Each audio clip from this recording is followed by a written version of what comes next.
I'm Eyal Gadi. I'm a partner at Latham and Watkins, and we're delighted to sponsor this OurCrowd's 2020 Investor Summit. I think that looking back, and not too long ago, cybersecurity was considered a matter of national security, national safety, and only a matter of national security, national safety. And I think we now all agree that this cybersecurity is a much broader issue affecting companies, organizations, and obviously individuals. At Latham, as we work with investors, I think we see more and more the cyber issues resonating and increase interest of cybersecurity issues with our clients, both on the day-to-day activity as well as part of their strategic growth, particularly when looking at financial sponsor investors, private equity, growth funds, and VCs. And I think that cybersecurity issues, and as you know, there's an increased focus on ESG issues over the past few years, and cybersecurity issues sit squarely within the ESG concerns. I think indeed it was the 2019 PwC PE Responsible Investor Survey, in which I think it was about 89% of the responders identified cyber risk, data privacy, and cybersecurity as their major concerns. Obviously, not surprising given the increased number of cyber attacks as they get more sophisticated, more intelligent, and unfortunately more frequent as well. So from our perspective, we see investors trying to and aiming to prove their investments, and companies like those here doing exactly that. So on this note, I would like to welcome to the stage Ron Moritz, OurCrowd's cybersecurity venture partner and a resident industry expert. Thank you. So, welcome for you guys who really love cybersecurity, and that's why you're here, and I thank you for coming way at the end of the day. So when we get started here, what I want to do quickly is give you a visual on the OurCrowd cybersecurity portfolio. Over the years, we've managed to maintain about 10% of the portfolio in cybersecurity. What's pretty exciting is that not all the companies are in Israel, and not all the companies are on the main portfolio. We have some that are incubating in our labs. One of them, in fact, here in the yellow, iXDen, is with us today.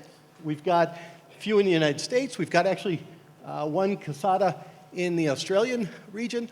And we have funds, different funds, Kfir in the medtech, that is invested in cybersecurity and others. So I wanted to give it without the logos and kind of an interesting perspective. But this breakout session is actually about cybersecurity, and it's about time we had this session. And we are talking with these companies here about how we fix that problem, but we're going to focus on cybersecurity from a personal point of view, from our point of view as individuals. So when we look at cybersecurity, and I apologize, but the screen is not quite readable, so I might have to look in the back. Anyway, so I'm going to stand this way so I can actually see what's going on. So when we look at the hackers themselves, they are totally in command today. And one of the main reasons is because we don't do the right thing as people, right? The human error factor, it is 90% of the breaches that we saw last year.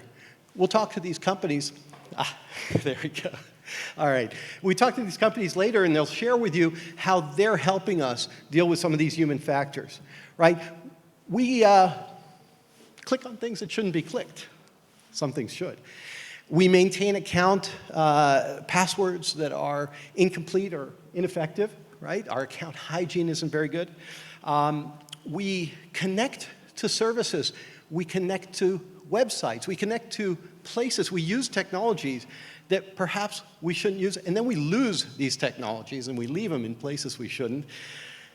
We don't consider cybersecurity when we're designing new products. That's a big problem that we have. And we'll talk about some of that a little bit later.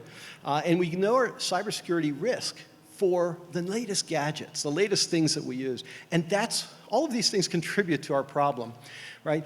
We are looking at a problem that is driven by money, and money not from the investor side looking to solve the problem, money driven by what's available to be stolen. When we look at the breakdown of what motivates cybersecurity, the cyber war is the interesting stuff, but the reality is it's the dollars and cents. And if you can see that, there's some Bitcoin dollars there. We'll talk about those in a minute, right? So we see that last year, already a year ago, almost 2 billion records were leaked just in January of 2019. Right? That was big time. We have ransomware. That has real costs. We have breaches, which the recovery and the remediation is only going up. And I think this is the one that really should get to you. In the last year, in 2019, the global costs of these cyber attacks, collectively, the cyber crime side, and the statistics vary, right? Some people say it's 5 times the size of the market for the solutions, which we say is, let's say, $100 to $150 billion. So they say the problem is at least $500 billion.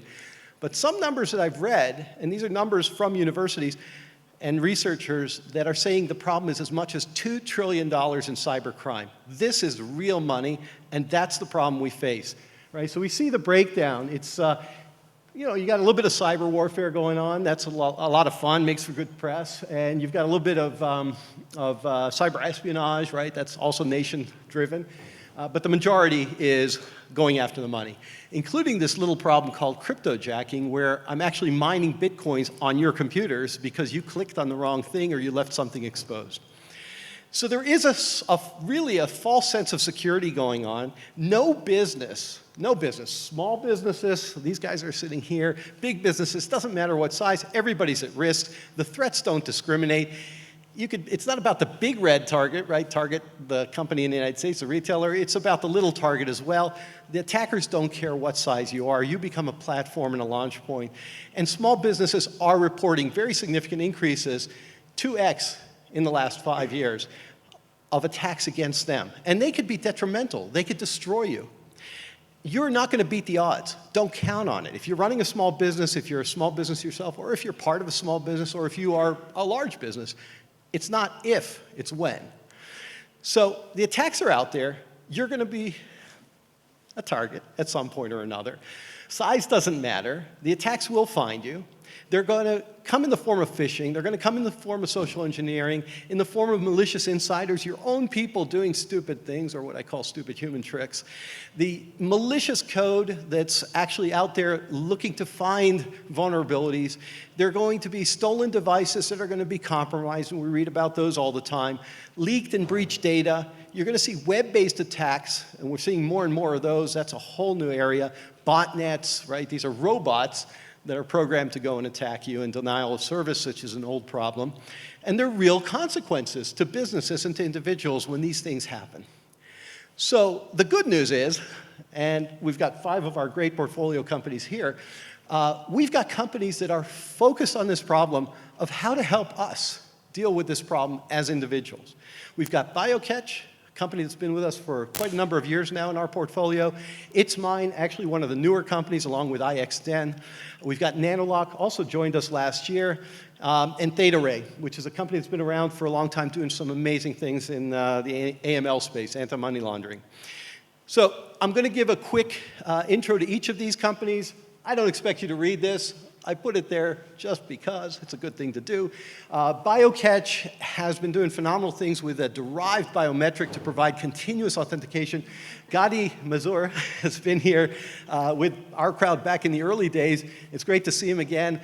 Glad to have him on the stage as part of BioCatch. And he'll talk about what some of the opportunities are for BioCatch and what BioCatch has been doing to help people help prevent people from doing bad things and fraud from coming into your banking relationships. ITsMine, one of my newer favorite companies. I met Kfir Kimhi 2 years ago, I think. It's already maybe 2.5 years ago. And the first thing that Kfir told me, he said, I'm doing DLP, data loss prevention. I said, oh man, I'm going to yawn. But I gave him the time, I gave him the opportunity, and I was floored because he was doing something different than I'd ever heard in the world of DLP, and he's making some great traction with ITsMine. iXDen, great entrepreneurs, two entrepreneurs that have done amazing things in the past. Leonid is with us today. They are effectively allowing, this is my interpretation, so I apologize. They're allowing devices, machinery, to have unique profiles, which is very important. When we heard about the concept of trust, trust is generated based on what I know and who I know. What about the devices? If the devices are going to start working on their own autonomously, they too need identification. They need to be unique. And iXDen is looking at that problem.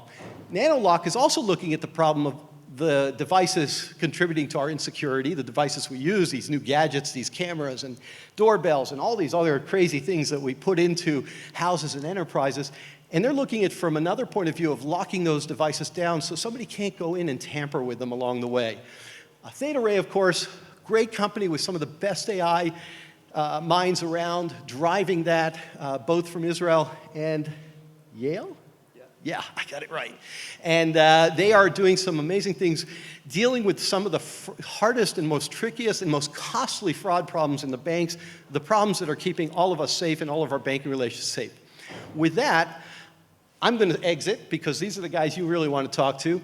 I'm excited to introduce Julie Bort. Julie, if you haven't read her stuff, this is the more interesting type of material we see about the tech world, the dirty underbelly stuff, the crazy sexy stuff, the stuff that you're not going to read when you get a tech magazine, actually the interesting stuff about people and the personalities. And I'm sure she's got some great questions that she's going to ask. Those of you who are not already subscribed to Business Insider, you should be, because she usually publishes her stuff on the premium side. With that, I'm going to turn it all over to you guys. Enjoy. And you guys will have some opportunity to ask some questions. We'll pass around a mic later. Okay, hi everyone. It's been a long day. Thank you for hanging in there and showing up. We're excited to be here. We are just really going to plunge right in with a few questions. So the first question I have is for Eran and Leonid. And forgive me, I'm American. I'm going to just butcher these names, this entire panel. So I imagine... Just don't call me Eran. Okay, Eran. No, Eran, it's with an E. No, you did perfectly right. So you're fine with the Israeli pronunciations. Okay, I think they're going to get more and more hilarious as the panel goes on, and by the end, I'll be calling you guys just cartoon names, I'm sure. So, yeah, so apologies in advance for that. I'm a writer, too. It makes it even worse. Like, I can spell it. Okay, we're going to just start with, like, so who are the cyber criminals today? You guys are all very busy building technology to protect against some evil being or beings. And so, you know, who are these? What do we know about them? How have things changed in the last few years? I don't have names. Okay? So first of all, the first cyber criminals are the people here. So, and Ooh, that's a pretty provocative thing to say. I know, but it's a start, and it's, you know, it's after lunch, just to start. So we're not criminals, but we're making mistakes, and they are exploited by the criminals. So it definitely starts by the fact that the human factor of involved people and non-involved people is the first thing. So everybody has the vision of those hackers with the pizza and the Coke and 20 hours without sleep and so on and so forth. But usually what they're trying to do is exploit errors, mistakes, the fact that everyone's password is Eran1234 or Julie2561. So these are mistakes. And if a hacker finds out this vulnerability, that's the first thing he will exploit. So the first hackers or aid to hackers are the people who are not protecting their assets. Number two, it used to be that the hackers were doing state-level attacks because everything has a massive impact. But I agree with Ron, everything is financial. So now the hackers are financially motivated, and they're acting or trying to use people, whether insiders, if you have a supply chain manufacturer and you can bribe a rogue employee and pay him $10,000 where his salary is $1,000, you have a perfect insider that will help you. So who are the hackers? Everyone. There's a small group that are at the edge, but they're using the entire supply chain and the entire chain from insiders to humble people to uninvolved people which unknowingly are contributing. So eventually, cyber protection has to come with the understanding that everything is hackable from multiple vectors which cannot be predicted at any point in time. Okay, fair enough. This is for Leonid. I want to get your perspective on this too. So what do we know about the hackers themselves these days? Actually, at least in the area we are operating in the area of industrial control systems, the landscape, if I can use this word, of hacking is a bit different.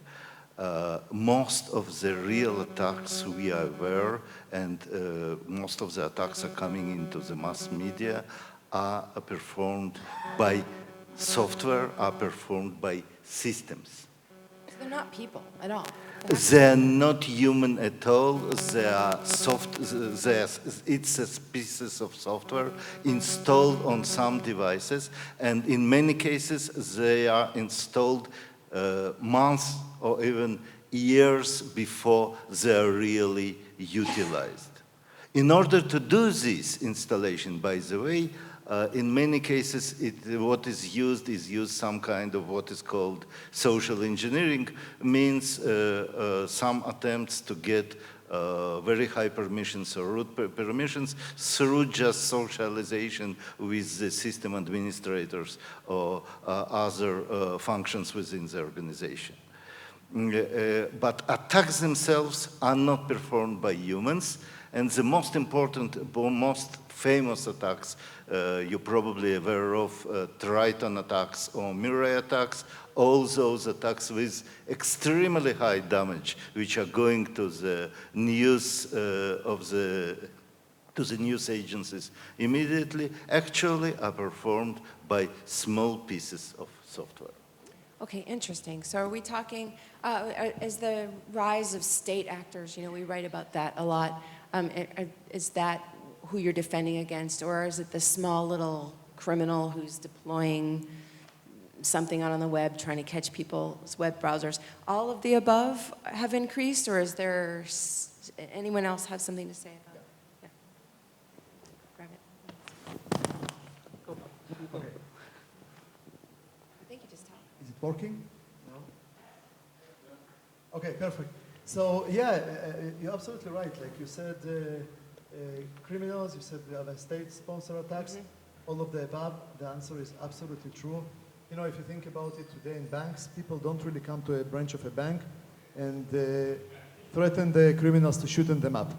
It happened in Hollywood movies. It still happens in Hollywood movies. In reality, you put a server in some remote country, let's say Russia. The server, as Leonid said, runs some sort of artificial intelligence, some code that steals 25 cents from your bank account. Nobody complains, especially if I call it iTunes transaction. And then, but it does it hundreds of millions of times. And after they collect $40 million, it can take them 1 month. That's it. They disconnect the link, disappear, and if you would like to indict somebody in Russia, you know, good luck with that. On the other hand, governments have jumped into this bandwagon. North Korea, for example, finances, rumors say that 25% of the North Korea nuclear budget is actually what they call financial cyber attacks. They recently stole $81 million from Bank of Bangladesh using SWIFT network. And the worst is that when those government-sponsored attacks are effective, people who, at the end of the day, finish the army service, like we all come from the Israeli army and open startups, they finish the army service and they open criminal startups and just keep stealing money from financial institutions all around the world. They go from the army where they were taught to be hackers and they're like, well, that's a pretty good profession. So what we're seeing on the banking side is actually attacks being less sophisticated technologically and going back from hacking to scamming. So if you look at the evolution of, let's just use one use case. Someone wanted to get into your account and transfer money from your account to another account. Okay, so when there was no protection, they would just log in, try a different password, username, hack into your account and transfer money. Then the bank got more sophisticated, and then they put IP restrictions. So it now checks if it comes from your device or IP. So then they persuaded, with social engineering, the human is always the weakest link, they persuaded the end user to install some malware, Bort, something, remote access that enabled them to access to that device. So then the bank got even more sophisticated and said, okay, let's find those tools so that we know that this is the actual end user that does that with behavior. That's what we do. And then they went back, the hackers, the scammers, to actually scam. So now basically, going back to the human is the weakest link, and basically they're calling the end user and persuading them, just social engineering, phone call to persuade the actual user to transfer money to the other account, because that's the only way to bypass all those protections, okay? So as the hacking software got blocked, they went back to just fooling people to transfer the money themselves. So it's definitely always a seesaw, right? Things get more sophisticated, less sophisticated. But not always. Can you hear me? So not always. Actually, one of the vectors of attack that we don't speak a lot about is an employee. Employees that leave the company and take sensitive data with them because they think that it might be useful for them in the next role. Right, the employees are the hardest. And it's the hardest find to find, and more than that, the damage could be amazing of the company because they know what they take massive amount of information, and it's basically sits in your home computer when you don't have any capability to protect it, and they have it all. Oh. Okay, so we have a better idea of who today's hacker is, way more sophisticated technologically, except when they don't have to be an angry employee, or just even a forgetful one, I guess, you know. Yeah, and all in all, the motivation is money. You can make a lot of money in these tiny little transactions. It would be nice to figure out how to do something like that legitimately. I guess you have to be a rock star and sell your song for $1 a piece. Okay, so I want to ask you a little bit. This question is for Gadi and Eran. Did I get that right so far? Am I doing all right? Okay, security tech companies have been using behavioral analytics forever to try and spot hacking. You know, the idea is, well, let's figure out what the good behaviors are, and let's figure out what the bad behaviors are, and we will just stop that, which makes a lot of logical sense, but mathematically is a very difficult problem. The more behaviors you track, the more you realize that there's a lot of edge cases that don't fit in, and then you've got alarms going off all the time. So I want to know, there are companies here that specialize in this type of technology. So why is it better today? How have you solved this problem? I'm not going to say it's better. So if you want to say that it's better, you better start. I don't think it's good. I think it's futile. Well, it's assuming there's a baseline, and everybody who's outside of the baseline is either malicious or you can identify. But baselines moves constantly, number one. Number two, measure the differences of the baseline is very difficult. And number three, if we go with Kfir, and that's an insider, he just invented the baseline. He set up the baseline. So I think that saying, here is a great machine that understands everything, and this is good, and this is bad, it's nice, it's well hyped. There's a lot of English words from machine learning to artificial intelligence to everything.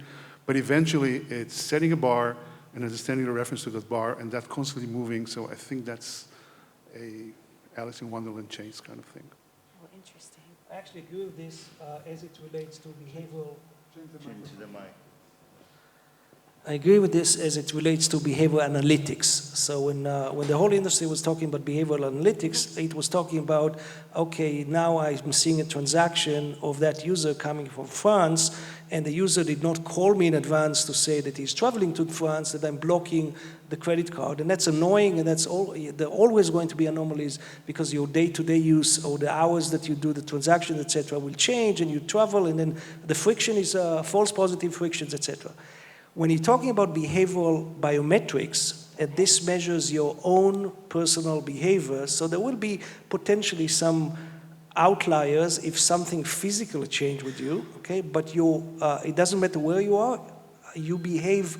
We all recognize each other based on based on biometric features, and you can recognize people by their behavioral biometrics, and then it doesn't matter if they transfer from France, etc. They behave the same, and that I think is here to stay. So each person has a sort of behaviors associated with themselves, their identities, and it's possible for a machine to figure that out. Is that what you're saying?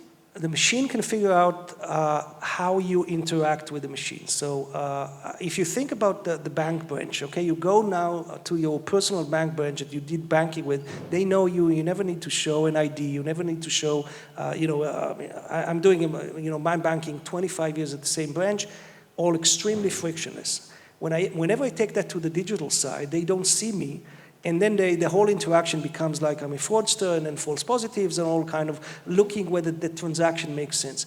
But they do see me through my interaction with the device, the way I hold the device, the way I type, the way I scroll the device, if I scroll with a scroll bar. This creates a very unique pattern, very similar to any other biometric pattern, and this is unique for each one of us. And this can be used to reduce friction without the false positive and kind of the additional security layers. Okay, does anyone else have anything to say about this technology as it's being used or used to be used? Yeah, so we said that we'll share like different ideas and some things that will be sort of contradicting. So what we found, especially in larger banks in the world, that existing systems actually cannot identify the previously unknown or unexpected attacks. You know, historically we install systems. I see friends from banks here. A great Israeli company called iXDen, IBM, Oracle, etc. And those systems, you can build amazing rules, models, thresholds, like what you mentioned. You know, if the transaction is over $1 million, but your salary is $100,000, then maybe it's suspicious. Doesn't work anymore because everything is remote. You don't even need to be in the same country. Money laundering is not when people bring suitcases full of cash these days. But the incentive is very high. You know, today most of the money laundering is terrorist funding, sex slavery, human trafficking, terrorist funding, and narco traffic. What we found that even if very experienced people within the bank try to understand what's going on and build the model, bad guys within seconds circumvent the model. And usually it takes 4 months to build a new model. Usually it takes between 4 seconds to 4 minutes to find a way to circumvent the model.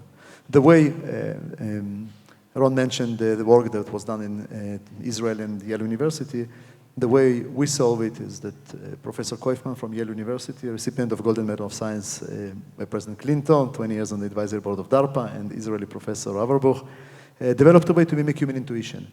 What we found is that humans, especially very experienced investigators, can just feel that something wrong is going on. You know, when you come to a new place or when you send your kid to a new school, your kid will know immediately who are good guys, who are bad guys. When you drive a car and suddenly you hear weird noise.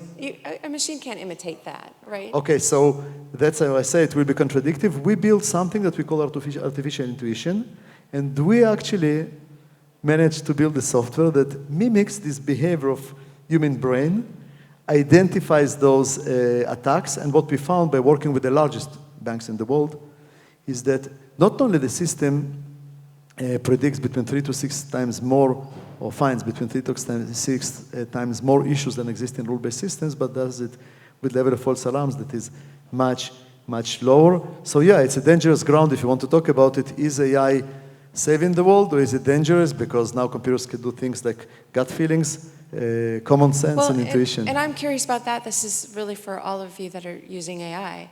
You know, it's not very these days. You know, artificial intelligence often isn't very intelligent. So what can AI actually do?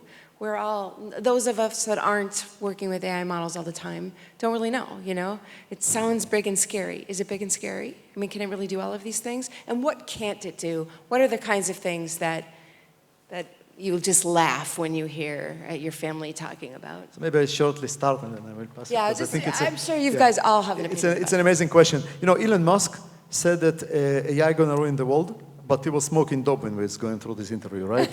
For those who watch US TV. So, 100 years. Yeah, and look, every new technology... In 2020, what can it do and what can't it do? So I do believe that machines can do more and more of the things that human beings have done. I do believe that every new technology has the potential to scare people. You know, when cars were created, people said, that's it. Okay. No, like more visits. When telephone was created, people said, no more... Okay, but you just told me, AI today and your technology can intuit, it can feel that something's wrong. We're just using that word. It doesn't really feel, but... Yeah, it can use something that is very common. It can do that. It's actually can today, AI, the mathematical world, sometimes people use is unsupervised. Machine learning, basically something that you do not need to teach. But yes, today machines can mimic not necessarily feelings, like I didn't see computers being sad or happy, but they can mimic this feeling that something, or the smell that something wrong is going on. For example, when you drive a car and you hear a weird noise, your brain immediately tells you, look, something wrong is going on, and you know that it's true. Today, actually, and we proved it, and we are not the only one, that machines can do it, machines can have this sense of common sense, and machines sometimes can do it better than human beings. Scary. All right, well, on that note, what do you think? And I think that what we did with AI is basically when you know what you want to ask, right. The answers that you will get back can give you the sense of feeling, okay, is it something wrong happen? And that could dictate another check that you can run. So just if we talked about what banks can do or you know, annoying things that they could ask you again and again, do authentication again. If you can make a security solution like what we are trying to do with our employees, not to send them messages all the time, but once we understand that something wrong, we smell that something wrong, we ask the question whether you are really trying to send this information outside, and we understand maybe there is not a human being behind it, that's where AI can help us to know, okay, something might be wrong here, let's challenge this user again. So on a regular basis, we will not harm their work, but when we feel that something is different, then we will do the check. I sense that you have... I'll get to that. He's waiting his turn very politely. Just small thing here. First of all, we are using AI for very strange thing, for learning the behavior of the devices. More exactly, for learning the behavior of the information coming through the device sensors. In technical view of the future of the AI, I would say two things. First of all, current AI in reality, as it was already mentioned, heavily relies on what is called assisted AI, on humans asking correct questions or giving right hints for AI software in order to do right decisions or right conclusions. This will shift more and more to unassisted type of AI. Another question with using of modern type of using AI is a very clear split between a learning period where the good data is used or classified data is used to learn, to teach the machine something, and then to apply this knowledge for the future. Reality is much more complicated. Things are moving, things are changing over the time, and we will need to have solutions where learning and prediction are coming together. First of all, I agree. Number two, I'm not a good code writer, but I'm not familiar with any code that you write and you say to the machine, please sense something. So I think using the term sense, understanding, feeling about a machine is very strange. That's not Terminator 2. So I would say the following. You can teach a machine what's right and what's wrong, and you can train it to then better understand by itself what's the baseline and what's the difference from the baseline. You can wrap it around, again, my view, around it, and then you can give it a sense of a feeling, but it's not a feeling. This is mathematical. These are machines. They work very, very strictly. So number one, I think artificial intelligence is more machine learning. You train the machine by giving more and more data. Number one. Number two, you're as good as the code you wrote, the algorithm, number one, and as good as the information you feed the machine. One attack vector, I promise you that, will be cheating the information feeding the machine, right? Garbage in, garbage out. So this sensing will become... Okay, it's 2020, things are happening. But you'll have a very furious machine. She was very gentle until a minute ago, but you fed her with the wrong information. So I don't think machines are feeling, but I think that machine learning is based on the quality of the data you feed in, the quality of the people who wrote the algorithm behind it, and we can give it all the nice words around it. But I'm not on for the feelings of the machines. Oh, yeah, that's just super interesting. So the next attack vector will be the AI algorithm itself. So if you can train the AI that, hey, my behavior to take all this data out of the company is okay. It's like having a bad teacher. If you have a bad teacher I thought I'm screaming good and hard.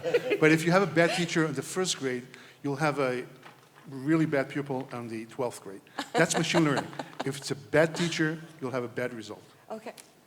I think AI starts to get interesting when you're trying to do some things that ThetaRay is trying to do, and that's kind of getting the AI to think outside of the box.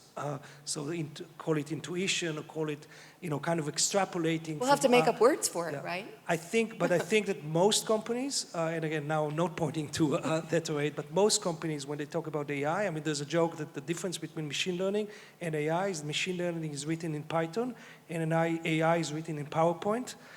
And I think that this is in most cases the case. Also, many AI guys that are talking about deep neural net. The deep is also big data, and the data numbers are far from being big data. So for neural nets, real AI to still be great just classifiers. So pattern recognition, you need a lot of data, and we've seen many presentations of companies in which it's not big data, and it's basically glorified statistics.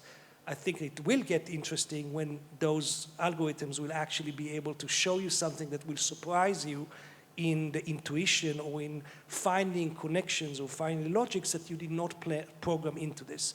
And that's pushing the envelope. Yeah, that's interesting. Did you want to follow up? You look really eager. But I want to get on to asking for, but I do want to get on to asking specific questions, because one of the things about computer security, cybersecurity, is that, well, everyone knows they need it. It's a little bit car insurance or tires for your car, that kind of thing. You know you need to spend the money on it. But if you're doing it right, it's absolutely invisible. Nothing happens, right? And so what I wanted to hear from each one of you is a story today in which your product or your background or your experience, saved the day, it saved the company, or it saved something. So that all this stuff is happening in the background. If you're doing it right, the boardroom should never be talking about your product, right? And yet, you do need to justify the money that they're going to be spent. So hopefully you each have a story of something like that today. You don't have to name names. You can if you want, but you don't have to. It's such a great topic. First, this is the curse of all the companies that do security. Right. And by the way, not only companies. I speak with friends from, I don't know, whether it's FBI or GCHQ in UK or the relevant organizations in Israel. And how do you justify your budget? Right. Because if you do your job right, nothing happens.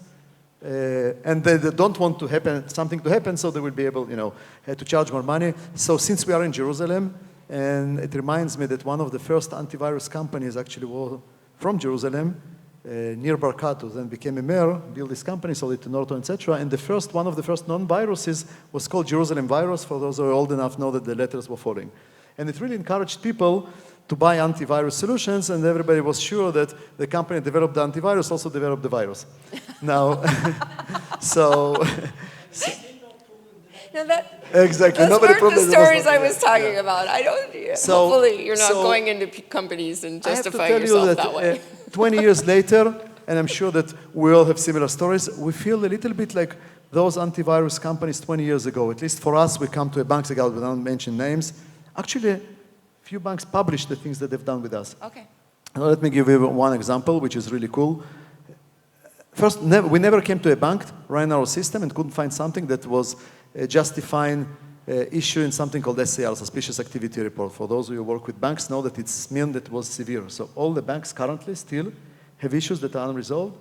And when we find it, they would like to proceed. So in one of the banks, we found a network of probably tens of thousands of people financing ISIS, which is severe. This is severe. And it happened for a while, and they literally were getting messages, please transfer $10, 15 Swiss francs, 22 euros, always below the radar. And you know, it's not a lot of money, but if you talk about tens of thousands of people doing it every month, then it becomes significant. Now, are you familiar with the Hebrew word chutzpah? So these guys were not Jewish from Israel, no, ISIS. But they use Israeli chutzpah, so not only they transfer, like they launder this money, but they knew what is the algorithm that is looking for the transaction. It was moving average. So they were trying to see what's the moving average of the account. So they try to raise the amount every month a little bit up, so the moving average will go up, so they can launder more money faster. And of course, the bank, when we found it, issued SAR, and the relevant government agency approved that it is a terrorist funding. So just one nice example. All right, and well. so when not only do a That was great a good company, day. but That was a good day, making shutting a down a world a terrorist better place. organization.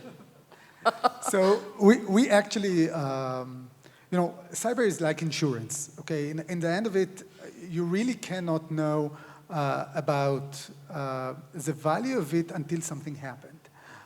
So we started with the implementation of our product with data breach detection, where we show the customer when there is a data breach, most of the time. And we had several times, it was an employee. Employees that took data with him right before he left the company. And when you open up one of our files that we are adding it a call home capability, we call it a software mine.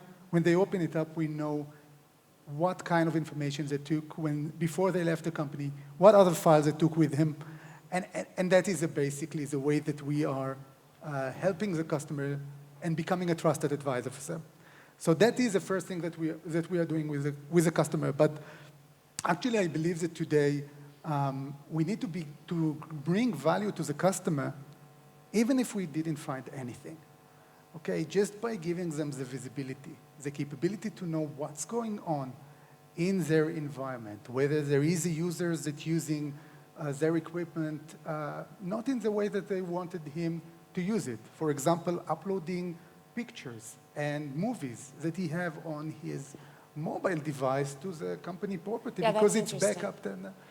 That's very interesting. Since you are sitting there being a guardian somewhere, that position could allow you to sell other services, improve your value. Yeah, that's interesting.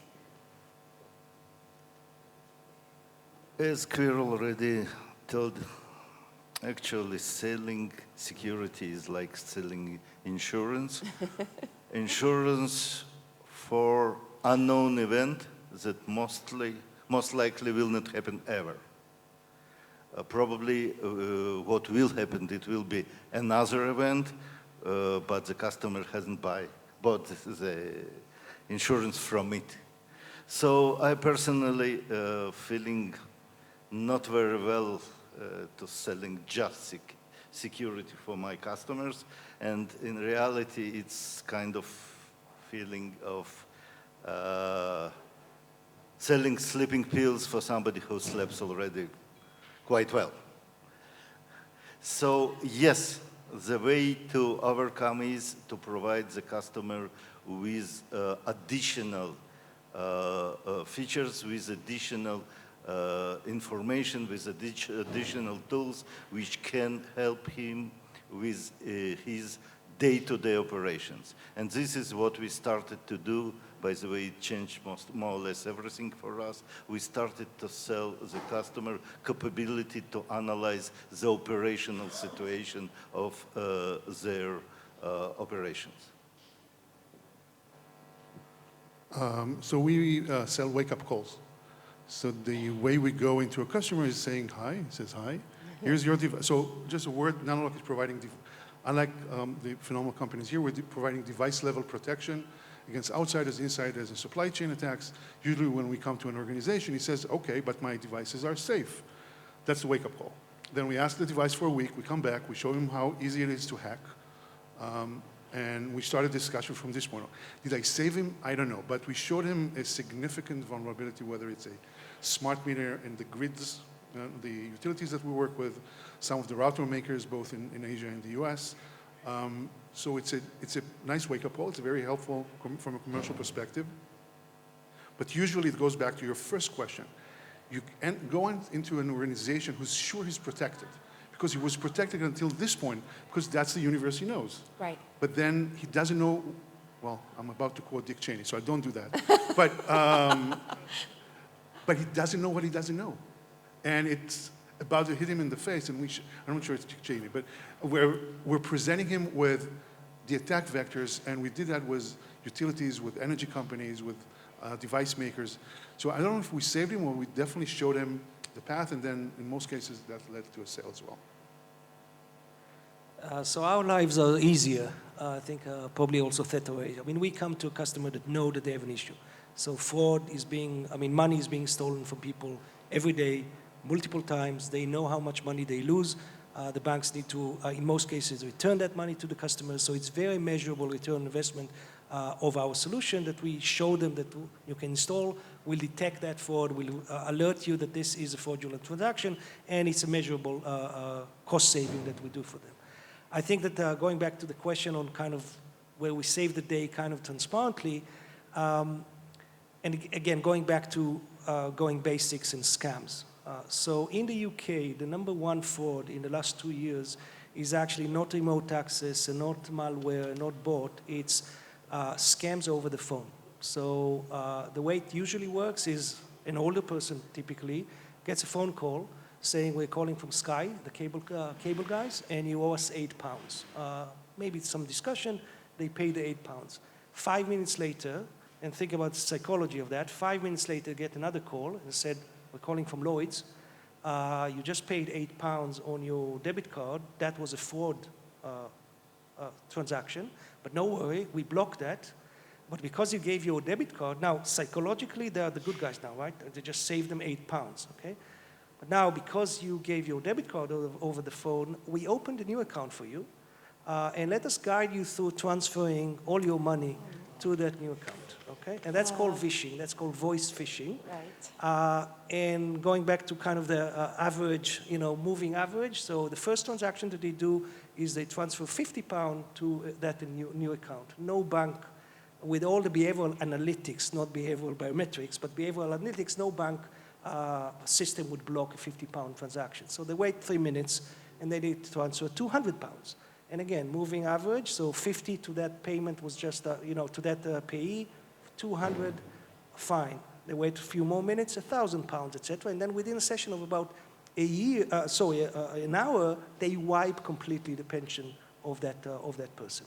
And it's £500 million stolen from UK customers every year by basically fooling people to transfer their own money to another account. And if you think about the defenses, it's coming from the user device, it's coming from their machine, the IP, it's the end user that actually does that, okay? They're being instructed over the phone. So we worked very closely with the UK banks to identify the differences of behavior of that user when they are under that attack. So they behave differently. They click slower on the clicks on the buttons.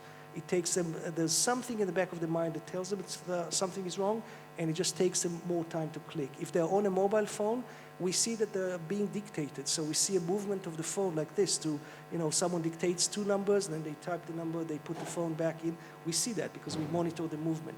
We found 300 different data points of small differences in behavior that together shows us that this is someone being scammed over the phone, where we have nothing to see on the phone side, but we see the behavior that is different, and that's what we launched a few months ago. So well, that's really interesting. So, yeah, so we think we're out of time. Is this the end of the time thing? Right, it's the end of the time block, okay. We do have just a couple of minutes for questions. Is someone, it's hard for me to see with this light, but does someone have a burning question? Oh, anybody?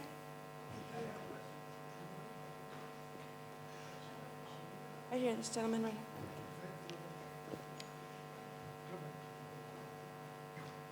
So you were saying about garbage in, garbage out. How do you check the consistency of the data that is feeding the self-learning algorithm. Because this, if you deploy the general deployment of systems that are going to be working by themselves and nobody's controlling the quality of the input, what you're going to get on the other side at one point can become a real chaos situation. Yeah, it's for you.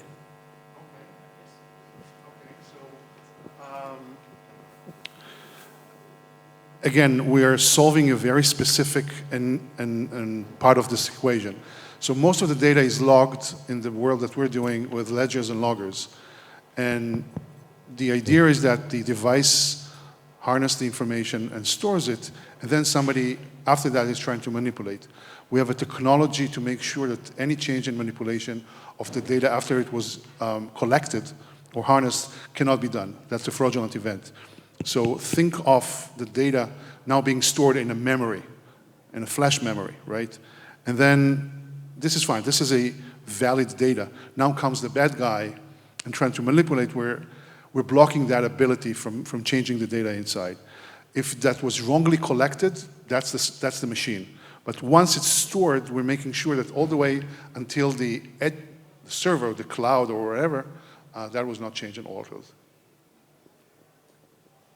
I have 3 questions. They're related. Please only answer what you feel would be helpful to the community. Obviously, it's late. Besides the abnormal activity that might be detected in hacking, either to an individual or in a larger institution, or the location of the activity, are there any other ways that the computers can identify hacking? That's number 1. Anything besides abnormal behavior and location? Again, I'm not in the field. I asked that question too. Can you hack the hackers? Is that purposeful at all to hack hackers, or that'll just set them back a few hours? 3, at the level of the hardware, can those that manufacture computers put things in there that can detect users who are trying to hack? And yes, you can build your own computer, but maybe even at the processor level, is there anything that could be done by the ethical larger manufacturers, because the average hacker is not going to create their own processors, that can detect hacking activity and somehow do something that's going to set people back? Admittedly, has to be back a long time, otherwise it's not purposeful. That's it. Thank you. So I apologize. I just answered the last portion, and then I'll give it to the smarter people who are dealing with the good stuff. What NanoLock is doing, we are moving our protection to the non-volatile memory area. So we're assuming the processor is easily hackable, either by a sophisticated Chinese attacker or by a username, password, or any other way, or any other means. We are doing that in collaboration with the large memory vendors, the Micron, the Cypress, the Winbond, Adesto of the world, and making sure that any attack attempt on the hardware level, on the memory level of the device is protected, prohibited, and stopped. That's our portion of the end. We're really out of time. So those were great questions, though. Yeah, we're really out of time. Those were great questions. Can you hack the hackers and all that? We'll have to wait for another panel. Thank you so much for the stories. And thank you for sharing how you have saved the day on multiple occasions. That's wonderful to hear.